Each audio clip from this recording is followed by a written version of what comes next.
Hey guys, welcome to my vlog. Ayan. For today's video, ayan, meron naman tayong panibagong vlog ngayon guys.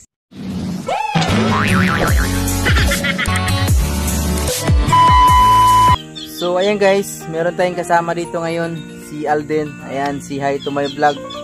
Ayan. So ngayon, ito po yung gagawin natin. Ayan. Ito siya. Ito po yung ika-cuttings natin. Ayan. Yung mga ika-cuttings natin. So ayan. Then ito po yung gagamitin natin na lupa niya. Ayan. Ito po yung gagamitin natin. Ito po ay nakamix na po to siya ng coco cubes, rice hull at saka coco peat. So ayan. So ito din yung pagtataniman natin. Ayan. So ngayon mag-start na tayo mag-cuttings. Okay.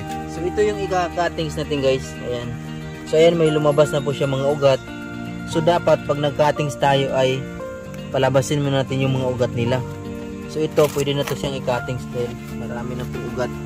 So yung pag-cuttings niya ay iiwanan natin tong mga dahon iba.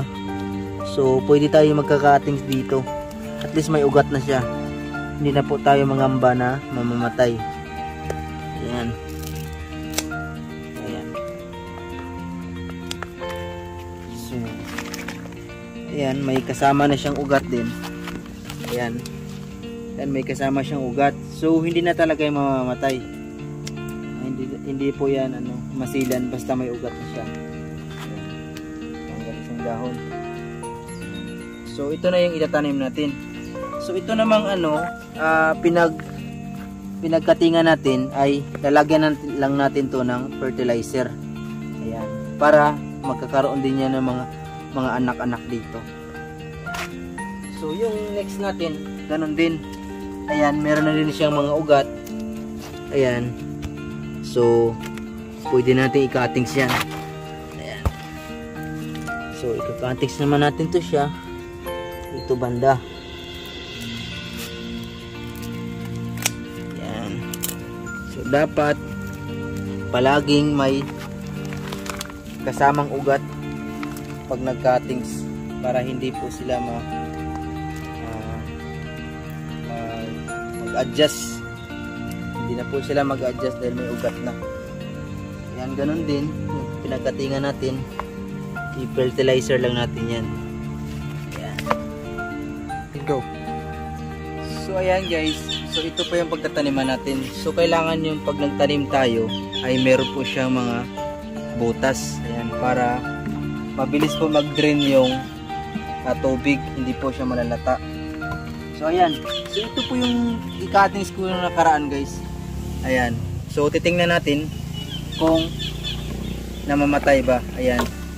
Buhay na po yan siya guys. Ayan, meron po siyang mga bagong ugat.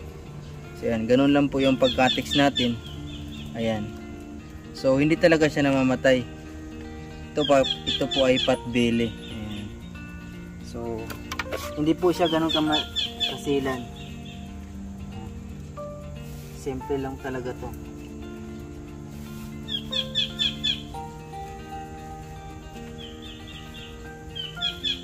Ito po ay hindi po to siya araw-araw dinidiligan. Once a week lang pong dilig nito guys dahil meron na po to siyang sariling tubig sa katawan niya. Ayan. So ito yung itatanim natin ngayon. Ayan. So lalagyan natin.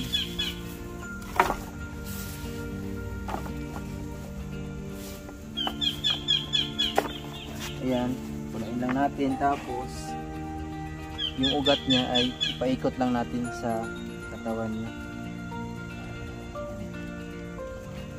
Ikot lang natin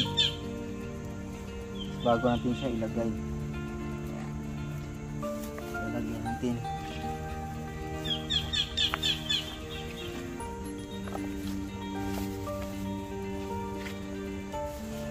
Daming langaw ah. Ay, yung ano yan? Isda? Hindi ko alam. Yung isda, paksiw. Yung atin nilagay. Ay. Layo ko. Kaya pala lang kanina. Edit mo na lang.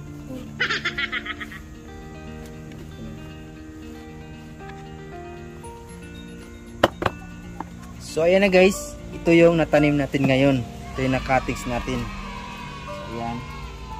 So ito po ay hihintay lang natin yung 15 days para mag-establish siya. Ayan. Ito naman yung isa. Yung kupal. Ano daw? Tara na. Tara na. Pinutusan po kasi.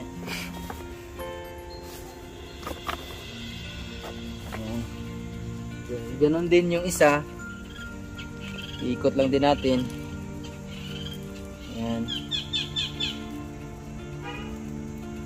So yung potbelly pala guys, ito po ay siya ay kind of philodendron.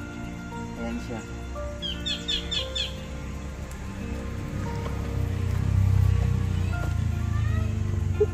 Tara na? Tara na? Nasa tayo?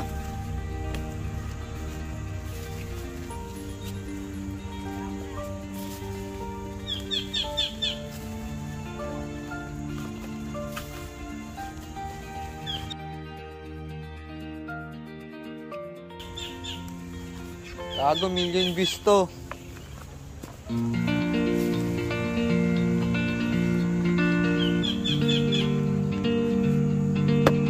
So ayun guys, ito na yung pangalawa natin.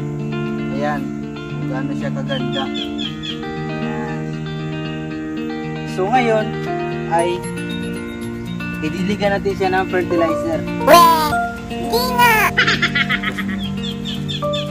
Go. So ito guys, ito po ay yung pang-parutings talaga niya.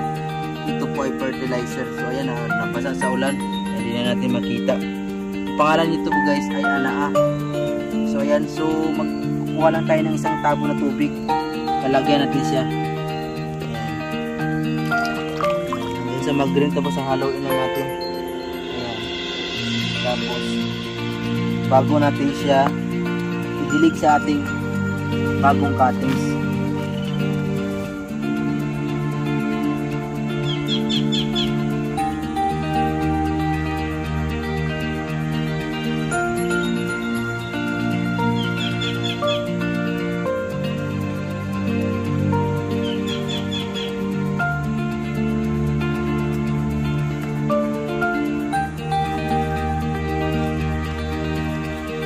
So guys, after 1 week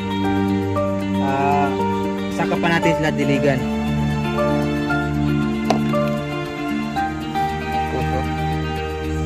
So ayan guys, tapos na natin siya natanim at tapos na natin sila na lagyan ng fertilizer. Ayan, ito po yung bagong tanim natin ngayon. So ayan, so hanggang dito na lang muna yung video natin guys. Saka maraming salamat sa patuloy niyo po pagsuporta sa ating YouTube channel. Ayan. So by next vlog guys ay meron naman tayong ikakatings ng mga Prince of Albert, Prince of Orange. Ayan. So thanks for watching.